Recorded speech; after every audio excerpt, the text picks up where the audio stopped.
आपसे कि आया ये वाकया सच्चा है या इसके पीछे कोई प्रोपेगेंडा है या उसके साथ कोई दुश्मनी थी या पिंड वालों का उससे कोई मुखासमाना झगड़ा चल रहा था। इस केस के पीछे हकीकत क्या है, आप बताएं। अल्लाह को हाजिर नाज़िर जान के जो भी है जी मैं जो कहूँगा हल्फन हल्फन कहूँगा इंशाअल्लाह।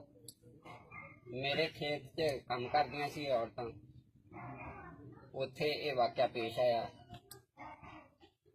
ते मैं इन्हू आसिया नू पुछया कि तू ये गल्लां जो औरतां करदियां तू कीतियां, मेरे को इकरार किया कि हाँ मैं गल्लां कीतियां ने।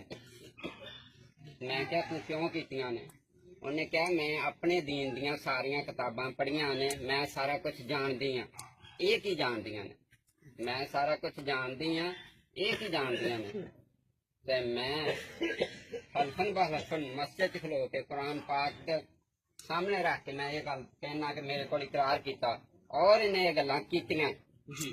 ये और ये भाई अफजल साहब थे, भाई इदरीस साहब, जिन्होंने जो खेत के मालिक हैं, जब ये झगड़ा हुआ तो इनको पता चला, ये मौके पे पहुंचे। मौके पे पहुंचने पर उसने खुद इकरार किया और कहा कि मैंने ये बातें की हैं, और साथ उसने ये भी इकरार किया कि मैं अपने दीन को अच्छी तरह समझने वाली हूँ, जानने वाली हूँ, और ये बातें ऐसी हैं। और मैं हल्फन ये बात भी करता हूँ कारी साहब, और इस गांव में किसी से किसी की कोई अदावत नहीं है जी। इससे पहले कोई जाती अदावत नहीं है जी।